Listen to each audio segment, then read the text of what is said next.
मनुस्मृति के 10वें अध्याय व वज्रसूचिका उपनिषद की शिक्षाओं की तुलना करें। वज्रसूचि प्रवक्ष्यामि शास्त्रम ज्ञान भेदनम।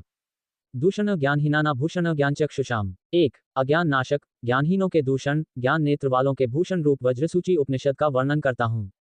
ब्रह्मक्षत्रिय वैश्य शूद्र इति चत्वारो वर्णास्तेषां वर्णाना ब्राह्मण एव प्रधान इति वेदवचनानुरूपं स्मृतिभिर्प्युक्तम्। तत्र चोद्यमस्ति को वा ब्राह्मणो नाम किन जीव किन देह किन जाते किन ज्ञान किन कर्म किन धार्मिक इति। 2. ब्राह्मण, क्षत्रिय, वैश्य और शूद्र ये 4 वर्ण हैं। इन वर्णों में ब्राह्मण ही प्रधान है, ऐसा वेदवचन है और स्मृति में भी वर्णित है। अब यहाँ प्रश्न यह उठता है कि ब्राह्मण कौन है? क्या वह जीव है अथवा कोई शरीर है अथवा जाति अथवा कर्म अथवा विज्ञान अथवा धार्मिकता है? 2. क्या कोई व्यक्ति या जीव ब्राह्मण हो सकता है? तत्र प्रथमो जीवो ब्राह्मण इति चेत्तन अतीतानाक्ता नेकदेहाना जीवस्य कृप्त्वात् एक्स्यापि कर्मवशाद् नेकदेह संभवात् सर्वशरीराना जीवस्य कृप्त्वाज्। तस्मान् जीवो ब्राह्मण इति 3 स्थिति में यदि सर्वप्रथम जीव को ही ब्राह्मण माने कि ब्राह्मण जीव है तो ये संभव नहीं है, क्योंकि भूतकाल और भविष्यकाल में अनेक जीव हुए हैं व होंगे।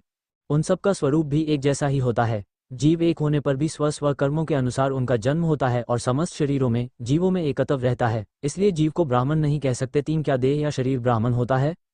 तर्हि देहो ब्राह्मण इति चेत आचांडालादिपर्यंतानां मनुष्याणां पांचभौतिकत्वेन देहस्य करूपत्वाज्रमरण धर्माधर्मादि सम्यदर्शनात् ब्राह्मण श्वेतवर्णः क्षत्रियो रक्तवर्णो वैश्य पीतवर्णः शूद्रः कृष्णवर्ण इति नियमाभावात् पित्रादि शरीरदहने पुत्रादीनां ब्रह्महत्यादि दोष संभवा च। तस्मान् देहो ब्राह्मण इति 4. क्या शरीर ब्राह्मण हो सकता है? नहीं, ये भी नहीं हो सकता। चांडाल से लेकर सभी मानवों के शरीर एक जैसे ही अर्थात पांचभौतिक होते हैं, उनमें जरा मरण धर्म अधर्म आदि सभी समान होते हैं। ब्राह्मण गौर वर्ण, क्षत्रिय रक्त वर्ण, वैश्य पीत वर्ण और शूद्र कृष्ण वर्ण वाला ही हो, ऐसा कोई नियम देखने में नहीं आता। तथा यदि शरीर ब्राह्मण है तो पिता भाई के शरीर के दाह संस्कार करने से पुत्र आदि को ब्रह्महत्या आदि का दोष भी लग सकता है। अस्तु, शरीर का ब्राह्मण होना संभव नहीं है। 4. क्या किसी जाति को ब्राह्मण कहा जा सकता है? तर्हि जाति ब्राह्मण इति चेतन तत् जातिन्तर्जन्तुष्नेक जाति संभवा महर्षयो बहवः सन्ति। ऋषिशृंगो मृग्याः कौशिकः कुशात् जाम्बुको जम्बूकात् वाल्मीकि व्यासः केवट कन्यकौं शंश पृष्ठात् गौतमः वसिष्ठ उर्वश्याम् अगस्त्यः कलशे जात इति श्रुतवाद।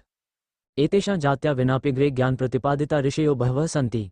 तस्मान् जाति ब्राह्मण इति 5. क्या जाति ब्राह्मण है अर्थात ब्राह्मण कोई जाति है? नहीं, ये भी नहीं हो सकता, क्योंकि विभिन्न जातियों एवं जंतुओं में भी बहुत से ऋषियों की उत्पत्ति वर्णित है।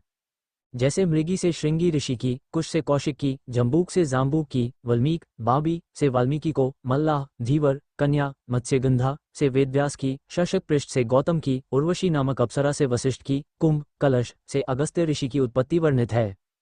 इस प्रकार पूर्व में ही कई ऋषि बिना ब्राह्मण जाति के ही प्रकांड विद्वान हुए हैं, इसलिए जाति विशेष भी ब्राह्मण नहीं हो सकती। क्या ज्ञान को ब्राह्मण माना जाए? तर्हि ज्ञान न ब्राह्मण इति चेतन क्षत्रियाद्योपि परमार्थदर्शिनोभिज्ञा बहवः सनि। तस्मात् ज्ञान न ब्राह्मण इति 6. क्या ज्ञान को ब्राह्मण माना जाए? ऐसा भी नहीं हो सकता, क्योंकि बहुत से क्षत्रिय राजा जनक आदि भी परमार्थ दर्शन के ज्ञाता हुए हैं होते हैं। अस्तु, ज्ञान भी ब्राह्मण नहीं हो सकता। 6. क्या कर्म को ब्राह्मण कहा जाए? तहि कर्म ब्राह्मण इति चेतन सर्वेषां प्राणिनां प्रारब्ध संचितागामी कर्मसा धर्म्यदर्शनात् कर्माभिप्रेरिताः सन्तो जनाः क्रियाः कुर्वन्ति। तस्मान् कर्म ब्राह्मण इति 7. तो क्या कर्म को ब्राह्मण कहा जाए?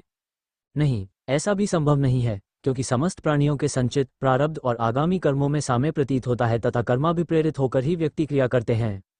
अतः कर्म को भी ब्राह्मण नहीं कहा जा सकता। 7. क्या धार्मिक ब्राह्मण हो सकता है? तर्हि धार्मिको ब्राह्मण इति चेत् तत्र क्षत्रियाद्यो हिरण्यदातारो बहवः सन्ति। तस्मान् धार्मिको ब्राह्मण इति 8. क्या धार्मिक ब्राह्मण हो सकता है?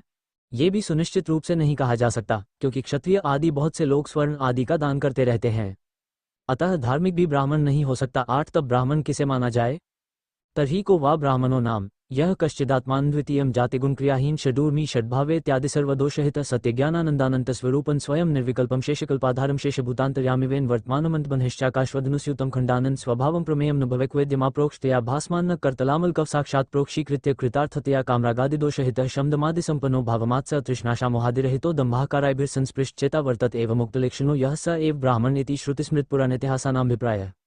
अन्यथा हे ब्राह्मणत्व सिद्धिर्नस्त्येव सच्चिदानंदमात्मान मद्वितीयं ब्रह्म भावेदात्मान सच्चिदानंद ब्रह्म भावेदित्युपनिषद 9. जो आत्मा के द्वैत भाव से युक्त न हो, जाति गुण और क्रिया से भी युक्त न हो, षड ऊर्मियों और षड्भावों आदि समस्त दोषों से मुक्त हो, सत्य ज्ञान आनंद स्वरूप स्वयं निर्विकल्प स्थिति में रहने वाला, अशेष कल्पों का आधार रूप, समस्त प्राणियों के अंतस में निवास करने वाला, अंदर बाहर आकाशवत संव्याप्त, अखंड आनंदवान, अप्रमेय, अनुभवगम्य, अप्रत्यक्ष भाषण होने वाले, आत्मा का कर्तल, आमलगवत परोक्ष का भी साक्षात्कार करन वाला, काम राग द्वेष आदि दोषों से रहित होकर कृतार्थ हो जाने वाला, शम दम आदि से संपन्न, मात्सर्य, तृष्णा, आशा, मोह आदि भावों से रहित, दंभ, अहंकार आदि दोषों से चित्त को सर्वथा अलग रखने वाला हो, वही ब्राह्मण है।